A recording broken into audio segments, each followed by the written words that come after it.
Halo, selamat sore teman-teman semua. Kembali lagi bersama saya Didi Siril dari Zero to Profit ya dan Investmood.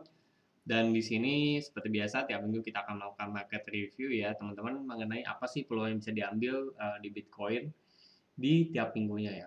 Serta apa yang sudah terjadi minggu lalu dan bagaimana mengantisipasinya. Nah, sebenarnya ya kalau kita ngelihat dari pergerakan market selama seminggu terakhir itu benar-benar lesu banget, tidak ada perubahan yang signifikan nih. Kayak minggu lalu ya, kita cuman gerak 4% naik, kemudian 4% lagi turun. Jadi itu benar-benar kecil banget dan apa ya, risk rewardnya itu tidak worth it untuk kita melakukan trading teman-teman. Jadi mungkin ada yang berpikiran ya, kok di market review nggak update-update ya gitu ya, apa nggak ada trading lagi atau gimana. Ya karena seperti yang saya sudah bilang, saya tidak mungkin ya teman-teman melakukan trading kalau risk rewardnya itu tidak oke gitu. Jadi buat apa saya paksakan trading yang tidak bagus sehingga nanti teman-teman juga dapat profitnya nggak maksimal, malah kemungkinan ruginya malah tinggi gitu. Nah, ya jadi seperti itu. Em, Kalau ditanya apa ya yang menyebabkan market ini bisa lesu gitu selama seminggu terakhir adalah fakta karena kita baru bergerak dari tanggal 3 Desember di mana kita terjadi drop yang besar gitu ya.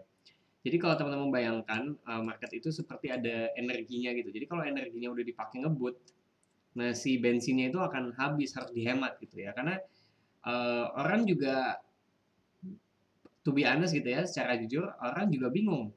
Apakah ini akan lanjut turun apa lanjut naik gitu? Karena eh, pemain-pemain besar tuh belum belum berani masuk di sini kita lihat dari volumenya. Pemain besar ada dua sisi, pasti yang sisi yang pengen naik ya, pemain yang pengen naik dan pemain besar yang pengen turun.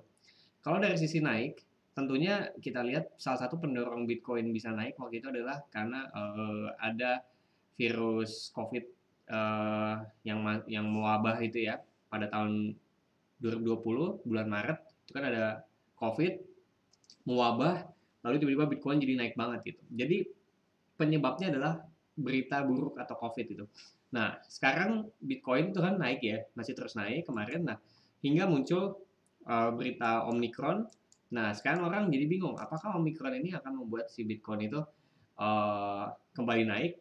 Apakah orang-orang akan panik seperti zaman dulu ya, karena panik akhirnya langsung beli ke Bitcoin karena takut takut terjadi kerusuhan dan lain-lain? Atau malah sorry, atau malah si Omicron ini malah membuat market jadi turun karena orang-orang udah paham gitu pola-polanya gitu ya. Nah, jadi ada dua ideologi atau dua apa ya, dua isu yang bisa dibilang sama-sama kuat antara buyer dan seller gitu.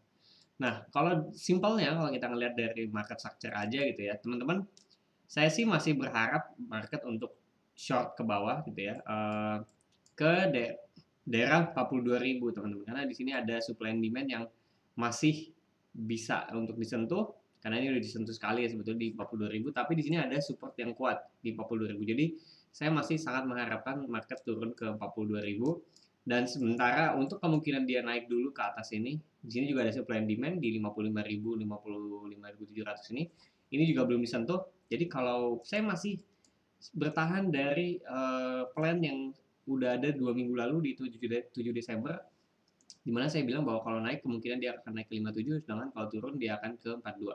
Jadi plan yang warna biru ini masih berlaku ya teman-teman. Tidak ada perubahan sama sekali. Nah, cuman ada satu yang setelah melihat market loyo dan lesu seperti ini, ada satu kemungkinan yang saya rasa dapat kita ambil, yaitu adalah kemungkinan bahwa market akan turun entah di daerah sini, ini resisten 50 karena nggak tembus-tembus, yaitu bisa kita short di sini lalu turun ke bawah ke 42. Jadi ini kemungkinan satu bisa short di sini di daerah-daerah ya dekat 50.000 lah gitu. Nah, tapi ini juga harus diawasi juga karena ada kemungkinan setelah ini terus membentuk ini kan support ya di sini ya di 46 ini kan support. Kita lihat support ini terus bertahan, apalagi di sini ya ini bertahan, jadi kemungkinan ini akan turun ke bawah lalu bikin higher low, jadi low yang di atas sini lalu dia naik ke atas sini baru nanti naik ke 57. Jadi ini skenario yang mungkin terjadi juga.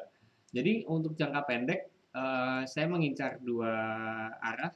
Pertama arah turun saya bisa short di daerah 50, kemudian target satunya ke 46, kalau ini tembus 46 tembus lagi ke bawah. Nah, kemudian plan kedua adalah melakukan long di daerah 47. Nah, tapi daerah 47 ini harus terkonfirmasi ya. Harus terkonfirmasi bahwa dia adalah support dan membentuk higher low. Baru saya berani long untuk ke daerah 50 sini. Lalu kalau tembus ke daerah 56 baru nanti saya short lagi di atas gitu. Jadi ya untuk sementara ini plan saya karena saya tahu akhir tahun itu kemungkinan akan terjadi pergerakan, tapi ya kita juga nggak tahu ya karena 24-25 itu kan Natal dan biasanya Natal itu sepi ya, market sepi dan banyak orang itu melakukan cash out. Jadi mereka mencairkan profit. Kalau mereka mencairkan profit berarti mereka menjual Bitcoin mereka kan. Karena menjual Bitcoin jadi akan terjadi banyak penjualan gitu. Nah, makanya kita lihat aja mana yang terjadi. Saya sih kemungkinannya ada dua ini untuk sementara and kita will see ya what happens itu di beberapa minggu ke depan, terutama minggu ini ya. Ya paling itu aja sih untuk market review Bitcoin pada hari ini. Semoga tercerahkan teman-teman semua ya. Dan nanti saya akan update mengenai posisi yang saya ambil dan sebagainya. Entry-nya ada di market review di premium. Oke, terima kasih.